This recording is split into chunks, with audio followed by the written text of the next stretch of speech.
Amen. Amen. Que nous place, s'il vous plaît. Merci.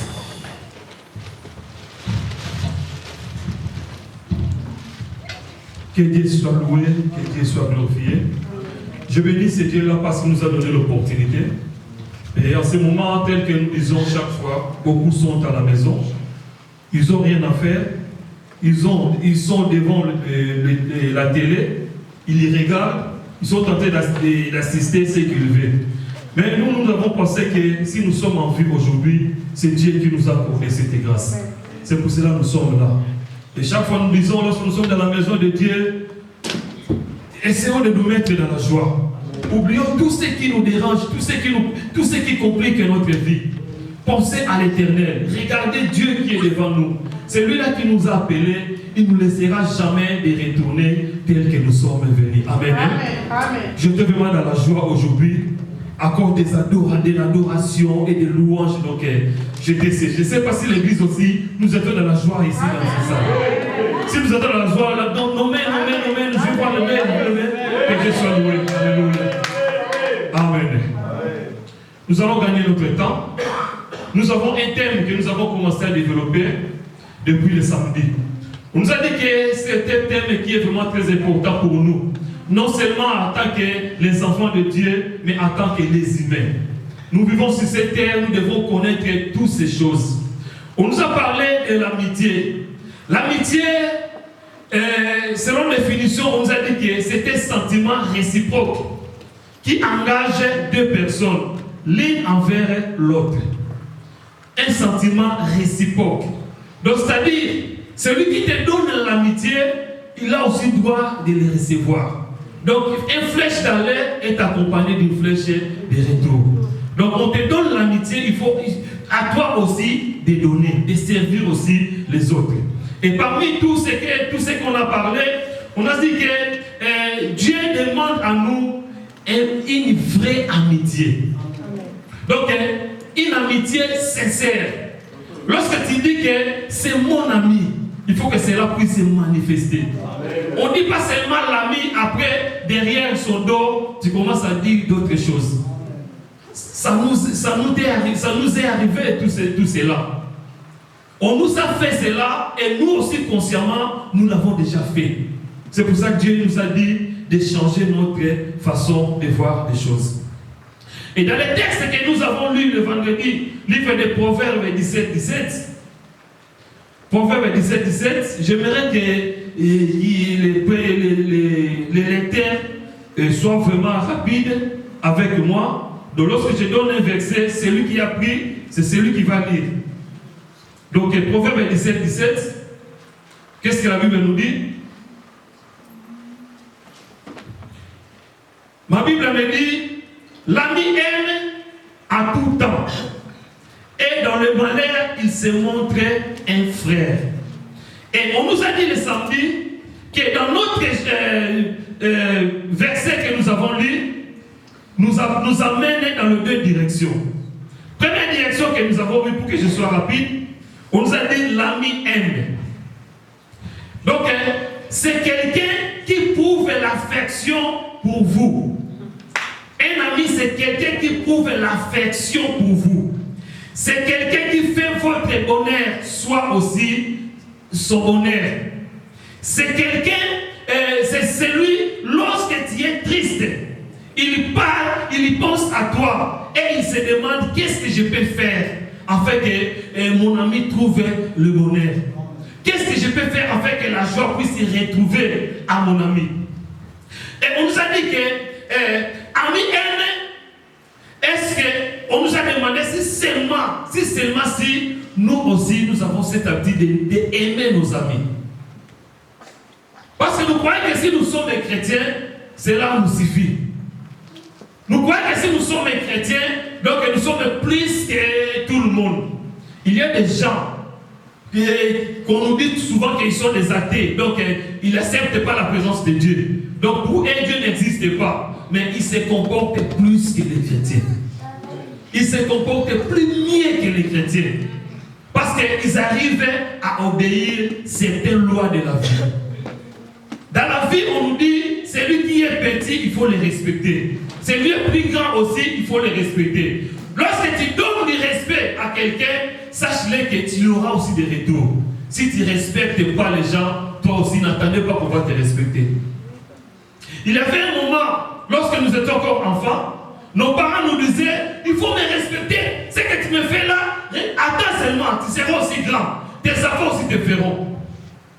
Beaucoup ils sont en train de vivre cela. Beaucoup ils sont en train de récolter ce que nous avons sémé. C'est pour cela, s'aimer bien, afin que demain tu puisses aussi bien récolter. Donc dans la vie, il faut toujours prier que Dieu puisse mettre dans ton côté des amis qui vont t'aider à progresser. Amen. Dans la vie, il faut toujours prier. N'attendez pas lorsque tu fais du mal. Quelqu'un te dit que reste tranquille, tu as bien fait. Celui-là, il faut regarder très bien, il n'est pas un bon ami. Il faut chercher lorsque tu fais du mal, il vient te dire ce que tu as fait vraiment, ce n'est pas bien, il faut changer. C'est le genre de personnes que nous devons prier à Dieu qui soient à notre côté. Ce sont ces genres de personnes que nous devons aussi prier à Dieu, que cet amour puisse régner aussi. Dieu puisse trouver cet amour dans cette église. En ce moment-là, l'œuvre de Dieu va aller de l'avant. Il y a des gens que nous croyons être nos amis, mais avec le temps, la réalité nous prouve qu'ils n'étaient pas des amis. Donc, ils vont venir pour profiter de quelque chose auprès de toi. Et lorsque tu n'y as rien, tout le monde sont partis. J'avais dit, on peut avoir plusieurs camarades, mais l'ami, on n'en a pas beaucoup. Ce qu'on dit ami, c'est lui qui te connaît, toi aussi tu le connais. Ce qu'on dit ami, lorsque tu dis quelque chose à ton ami, il est là pour te donner le support, te donner l'appui, te donner la force, mais il n'est pas là pour recevoir des problèmes pour aller rencontrer ailleurs. Et nous aussi, nous ne pouvons pas être comme ça à l'égard de nos amis. Donc Dieu nous demande réellement de changer. Dans la deuxième direction, on nous a dit, dans le malheur, un ami se montre comme un frère. J'avais donné cet exemple hier, que partout où nous vivons dans nos maisons, nous allons remarquer que nos familles ne sont pas là. Ce sont des voisins, ce sont des camarades, ce sont nos entourages presque. Pour le moment, ce sont des gens qu'on ne connaît pas. Si tu n'as pas l'amitié, tu n'as pas de bonnes relations avec les autres, comment tu vas t'en sortir devant un problème? Lorsqu'il y a un problème dans ta maison, ce sont ceux-là qui vont venir intervenir dans le premier moment. Mais toi tu dis, moi je veux vivre seul, je reste dans mon coin, je n'ai pas besoin de personne. Dans la vie, nous aurons toujours besoin des autres. C'est-à-dire aimer les autres. En fait, dans les jours de malheur, ces autres-là vont venir te soutenir. Ces autres-là vont venir te donner l'aide. Il faut chercher les amis qui seront là lorsque tu pleures. Ils viennent là pour essuyer tes larmes. Ils viennent là pour te fortifier. Ils viennent là pour t'encourager. Il y avait une question qui s'est posée. Je ne sais pas si chacun de nous peut répondre. Chacun peut répondre dans son cœur. Pour nous, quel est vraiment l'ami? Lorsqu'on dit l'amitié, c'est quoi? L'amitié vraiment dans son vrai terme, c'est quoi? J'avais dit que quelqu'un avait répondu, un ami, c'est celui qui reste quand le monde t'abandonne. Un ami, c'est celui qui reste quand tout le monde ne veut pas savoir de toi. Mais lui, il est toujours là. Est-ce que nous sommes comme ça envers nos amis? Est-ce que nous aussi, lorsque nous sommes, on ne se voit pas, on a quand même le temps de s'appeler. C'est mon ami, il faut que je l'appelle. Je veux savoir comment il passe la journée, comment il a passé la nuit. Est-ce que nous avons l'habitude de le faire? Point d'interrogation. C'est que chacun de nous va essayer de répondre. Nous ne pouvons pas retourner à multiplier des mots parce que beaucoup de points, on avait déjà parlé le samedi.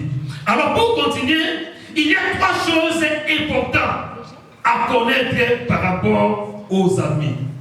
3 choses importantes que nous devons connaître par rapport aux amis. Première chose, les amis sont importants sur le chemin de la vie. Les amis sont très importants, sur le chemin de la vie.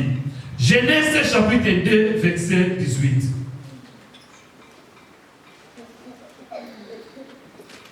Genèse chapitre 2, verset 18.